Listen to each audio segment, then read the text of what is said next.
so I went the less painful way. Yeah, that's totally his actual plan. But while Mikasa manages to keep him alive in this moment, there's no way she could do it over an extended period of time, especially because of how Eren's death is affecting her, which we'll get to in half a second. But without Eren, Armin would recede into his own brain and then be killed one way or another. So why couldn't Mikasa just protect Armin, now that she only has one friend to protect instead of two? Because Mikasa, as it turns out, is terrible emotional support. While Armin is just afraid that his weakness gets other people killed, Mikasa's strength does in fact actually get other people killed, and she's not aware of it until it's too late.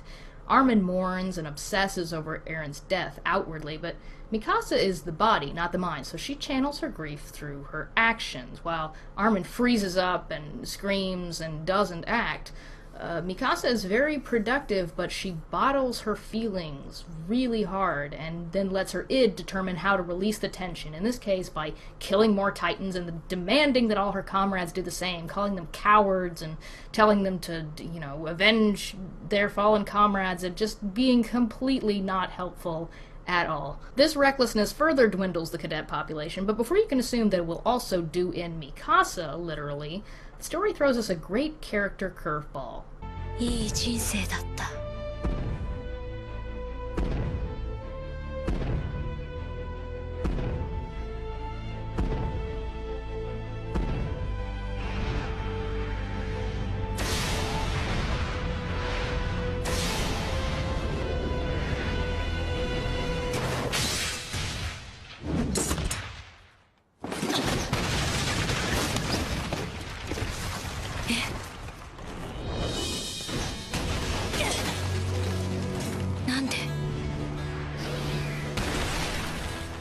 諦めたはずなのに。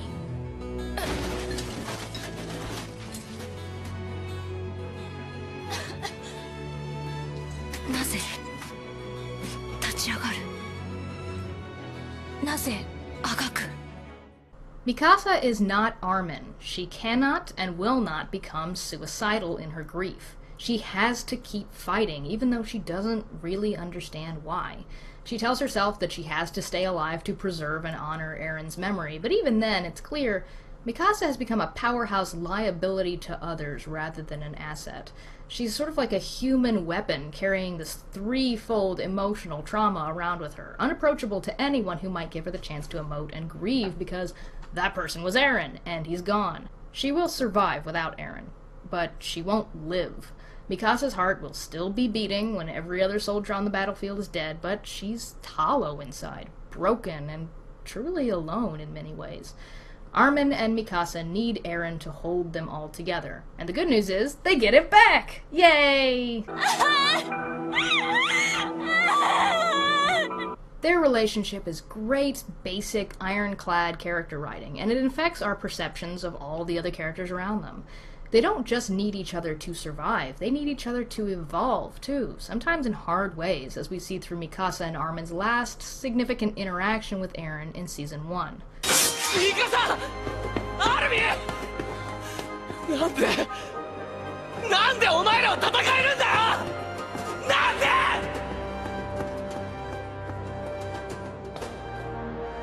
仕方ないでしょ。世界は残酷なんだから。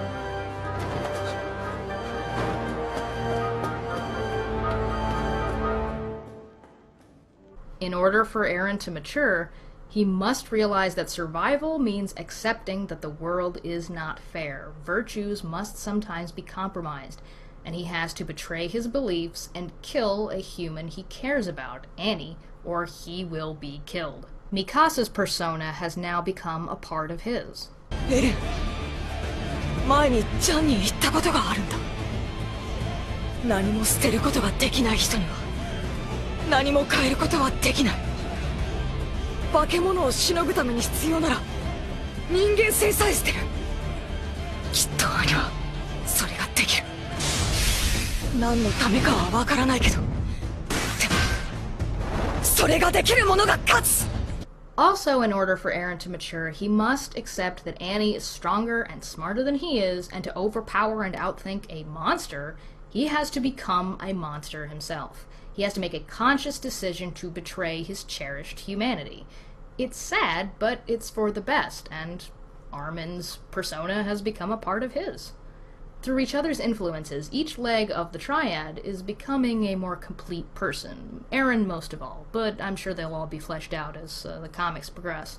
On that note, to be honest, I find it a little disturbing that so many people who've seen the show come away from it with such a low opinion of Eren specifically, because I feel like it says a lot about what we value as a culture, even if it's as a nerd microculture.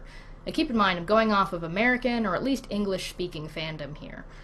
So, Mikasa is the most popular of the three leads by miles. She can do no wrong by nobody. I think about the worst flogging that she gets is on some subsects of Tumblr, but I will talk about that in a different video that will not be labeled Attack on Titan. If you want to hear about Attack on Titan and Tumblr, check out a upcoming review of Michiko and Hachin, where we'll be talking about both of those things, and Tumblr. So anyway, the character she's most similar to, Levi, is the most popular character in Attack on Titan, period.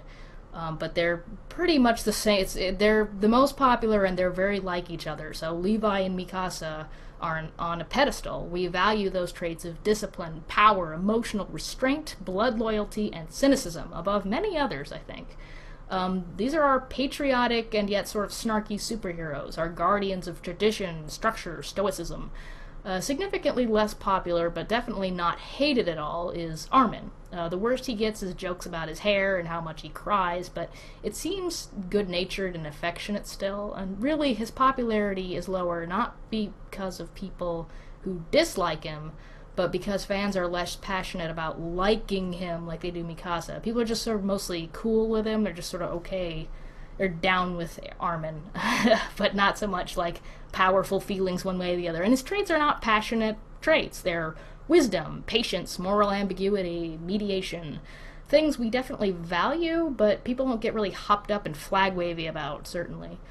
Then there's my favorite of the three, the increasingly loathed Eren. Don't get me wrong, plenty of people really love Eren, but he gets slammed constantly, too. He's the only one of the three that anyone seems to actively despise in significant numbers. For as many people really like him, maybe even more than Armin, oh man, a lot of people hate him, too. So what traits does he represent that bother people so much? Well, I would argue that it's more the traits you don't see in him, as in all the ones that I just listed for Mikasa and Armin. He doesn't have those. The traits he has are very valuable, though. Perseverance, passion, truth, morality, empathy. All of them stubbornly unconditional, too. So why is it okay for those traits that I just listed to be absent from Mikasa or Armin, but not for their strengths to be absent from Eren? Well, like the whole post-irony nerd thing, I think it has a lot to do with Attack on Titan's target audience, that is to say, tweens, teens, and early 20s. I think young nerds put a lot of stock in emotional restraint and brainy cleverness because they associate those two-thirds with maturity and adulthood, and that other part of the triad is really heavily associated with childishness. Eren is childish, and they are in the process of dragging themselves away from that. They don't want to try to admire that. They look at Eren, who lacks this self-perceived mature two-thirds, like this raw sore that reminds them of their childishness before they grew a thick skin and learned to lie and bury feelings or convictions. And those are things that we all gotta do, but some people are more passionate and obsessed with them because they're newer concepts and they're angsty about, angst, it's that age, angst. I think sometimes you don't come back around to respecting the childish things until you really are an adult and you've absorbed enough of the opposite side to look back on children and see the value in how open and trusting they are, and at the same time how little they give a fuck. And old people don't give a fuck either, and they like children. See, also, more young people actively dislike children than older people do. I wonder why that is. It's all pretty easy to spot and ties together pretty clearly. But that's just my theory, though. You can suss out your own. I just thought it might be fun to talk about. So, what does all this character exploration have to do with the underlying story and what it means? Which of these characters and their traits does Hajime Isayama, the author, support the most. Can you tell? Well, I'll leave you to make your own guesses, but Eren is the main character, so that's a tip-off. And also, which part of the core does the story follow? You may have noticed there are 3 factions to the core, which is an emblem of humanity on the whole, while our 3 main characters are a synecdoche, I guess, of a human on a smaller scale. So, the first faction is closest to the center. It's wealthy in knowledge and power, but selfish and unambitious. This is the military police. It is the mind of the military corps. It even looks like a little brain in the middle of the big wall circle. Isayama characterizes it as very wicked, so I think we should all be worried about Armin's future, but lucky for us, that's not where the writer decided to place him. The second faction is concrete, bordering, and protecting mankind in a very direct and visible way. But they too are lethargic and untested. Capable, maybe, but only useful when survival is at risk without warning. This is the garrison. It is the body of the military corps. Isayama characterizes it as important and good at heart, but ultimately powerless in the face of things that it doesn't understand. So Mikasa has a lot of growing and soul-searching to do, probably, but y'all knew that. And that's not where the writer decided to place her. No, our leads are in the third faction, the heroic faction that seems to be full of the best people and is going to ultimately win the war against whoever humanity's true enemy is. This is the Survey Corps. They have the highest body count and the lowest reputation among civilians and the military alike. They're dreamers that pursue freedom and an end to the human versus Titan war. They soar on their emblem, the wings of freedom, beyond the walls to further change, no matter the cost and no matter what anyone thinks of them. So Isayama clearly loves his main protagonist, Eren, and I think in that light, fans should stop giving him such a hard time if they want to continue enjoying the story, because clearly Eren's ideals are considered the pinnacle. The Survey Corps is considered the pinnacle, and the spirit, that which reaches outside the walls and soars beyond human confines, is, it wins the day, I think. Now, all 3 parts of the triad are important to keep humanity safe and thriving, and, he acknowledges that we're all part of the circle of life, part of the food chain. It's a very gritty and sometimes cynical story, but underneath it all, it's got a good heart. I wouldn't be surprised if the ultimate direction of Attack on Titan is an elevation of the human spirit above all else. It's not enough on its own, but I think at least the author finds it to be the element that most makes us feel human, even if everything else require all the logic and cynicism and carnal fight, Anyway, we'll see how that plays out as the story progresses. Man, that was a lot of words. I didn't even get to the whole negative triad, and how Annie, Bertolt, and Reiner are a reversed reflection of Armin, Mikasa, and Eren, because they totally are. Read the comics, have fun making comparisons there if you want. If you've just seen the anime and don't want to be spoiled, go ahead and cut the video here, okay? I'm gonna go ahead and talk a little bit about the manga there. Alright, so I'll at least share some cliff notes about the negative Titan triad, I guess a good thing to call them, and it'll be interesting to learn more about the 3 of them and their bond as the comics progress, but here's what we know so far. The TLDR version is that Annie is the mind, Bertolt is the body, and Reiner is the spirit.